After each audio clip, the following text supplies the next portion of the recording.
Olá, sejam bem-vindos a mais um momento à luz na palavra. Tudo bem com vocês? Hoje vamos retornar o nosso estudo Águas Mais Profundas. Para quem já nos acompanha, para quem já nos segue, sabe que começamos um estudo no ano retrasado, ao qual nós estudaremos a Bíblia, a palavra do Senhor, de Gênesis e Apocalipse. E hoje vamos falar sobre o pecado do homem. Está no livro de Gênesis 3, vamos ler o versículo 6, onde a palavra do Senhor diz assim: E viu a mulher que aquela árvore era boa para se comer, e agradável aos olhos, e árvore desejável para dar entendimento. Tomou do seu fruto e comeu, e deu também a seu marido, e ele comeu com ela. Amém? Vamos falar, como já foi dito aqui, sobre o pecado do homem.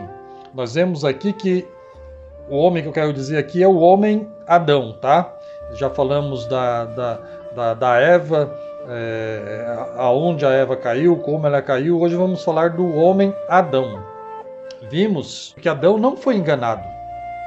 Enquanto Eva foi enganada pelo diabo e levada pelos seus desejos, Adão pecou com toda a consciência, ou conhecimento daquilo que ele estava fazendo. 2 Coríntios 11:3, a palavra do Senhor diz assim, Mas temo que, assim como a serpente enganou Eva com a sua astúcia. A serpente enganou Eva com a sua astúcia. O homem não foi enganado pela serpente. Ainda em 1 Timóteo 2,14, a palavra do Senhor diz assim: E Adão não foi enganado, mas a mulher, sendo enganada, caiu em transgressão. Qual foi a culpa do pecado de Adão? O homem tende a trazer o pecado de Adão. Nós escutamos muito isso hoje em dia, que nós culpamos Eva, nós atribuímos todo o erro ali no Jardim do Éden a Eva. Então o homem tende a trazer o pecado de Adão como um assunto banal, não é verdade? Pois colocamos a culpa em Eva. Sempre colocamos a culpa nela. Na verdade, isso foi muito mais do que comer a maçã.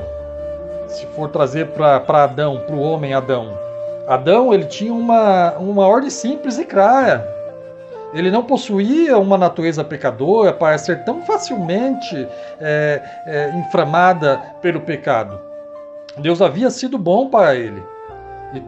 Todas as suas necessidades ali e os seus desejos, Deus havia suprido. Deus tinha suprido. A consequência do pecado tinha sido deixada bem claro. Deus foi bem claro com Adão, quando disse que ele não poderia comer da árvore do bem e do mal. A atitude dele foi orgulhosa, um total ato de rebelião contra o Deus Todo-Poderoso. Não é verdade? Se formos analisarmos friamente, Adão foi o representante de toda a raça humana. Nós não somente herdemos a sua natureza pecadora, mas em virtude de ele ser o nosso representante, a Bíblia diz que nós pecamos em Adão. Todos nós somos pecadores em Adão. Nesse sentido, Adão tipifica Cristo. Como assim? Vamos ler alguns textos. O Romanos 5,14 diz assim: No entanto, a morte reinou desde Adão até Moisés, até sobre aqueles que não tinham pecado à semelhança da transgressão de Adão, o qual é a figura daquele que havia de vir.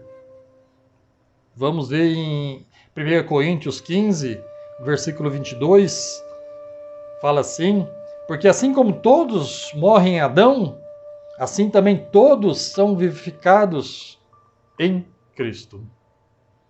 1 Coríntios 5,45, a palavra do Senhor diz assim: Assim está também escrito: O primeiro homem Adão foi feito alma vivente, o último Adão em espírito vivificante.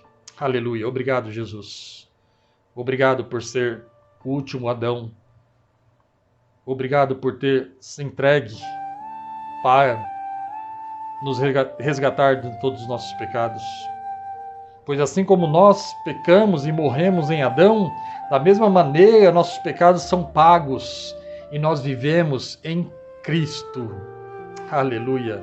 Romanos 5,19, a palavra do Senhor diz assim: porque como pela desobediência de um só homem muitos foram feitos pecadores, assim pela obediência de um, aleluia, muitos são feitos justos. Obrigado, Jesus. Obrigado por nos justificar. Dando sequência no livro de Gênesis 3, do versículo 8 a 9, nós vemos que Deus vai em busca do homem.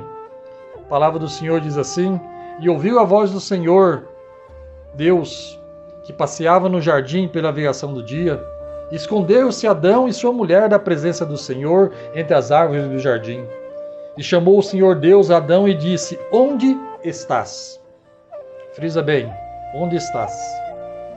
Parece que o Senhor estava acostumado a se encontrar com Adão e Eva para ter com eles ali uma comunhão.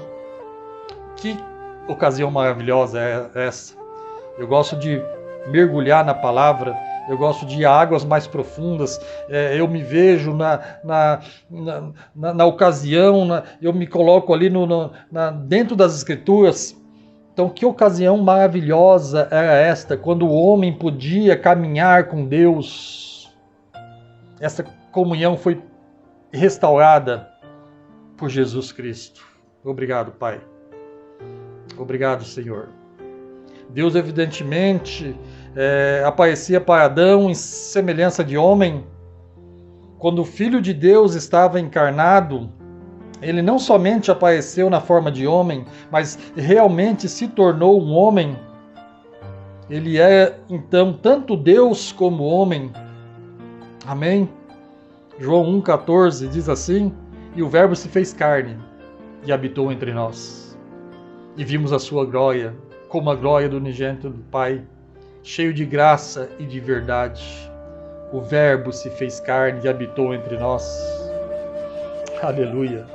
No verso 9, que eu pedi para vocês prestar bem atenção, nós temos a primeira pergunta da Bíblia: onde estás? Como estamos falando de princípios, de Gênesis, o livro dos princípios, nós vemos o princípio de muitas coisas no livro de Gênesis. Então aqui aparece a primeira pergunta: onde estás?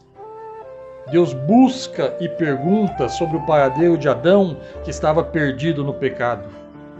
É maravilhoso o fato de que a primeira pergunta no Novo Testamento foi de um homem buscando o último Adão, isto é, o Salvador. Onde está isso, Alexandre? Vamos ver nas Escrituras. Eu amo essa junção do Antigo Testamento com o Novo Testamento. Como nós vemos que as coisas se ligam. Vamos para o texto. E tendo nascido Jesus em Belém de Judeia, no tempo do rei Herodes, eis que uns magos vieram do Oriente a Jerusalém, dizendo: onde está aquele que é nascido, rei dos judeus? Porque vimos a sua estrela no Oriente e viemos adorar. Os homens perdidos, nós, os homens, necessitam hoje de fazer essas duas perguntas. Onde estou como um pecador perdido? A segunda pergunta: onde está o Salvador em minha vida? Vou repetir. Os homens perdidos necessitam hoje fazer duas perguntas. Onde estou como pecador perdido? Nós vimos aqui que Deus perguntou para Adão: onde você está? Onde estamos como pecadores perdidos? E a segunda pergunta aqui, como vimos, os magos foram atrás de Jesus, perguntando onde está o Salvador, que queremos vê-lo, trazendo para as nossas vidas. Onde está o Salvador, que nós precisamos tê-lo na nossa vida, para nos curar dos nossos pecados, dos nossos erros? Fiquem com isso, meditem nessas duas perguntas. Então fiquem ligados que de sexta ou sábado teremos novamente postagens do Águas Mais Profundas. Até a próxima semana. Deus os abençoe.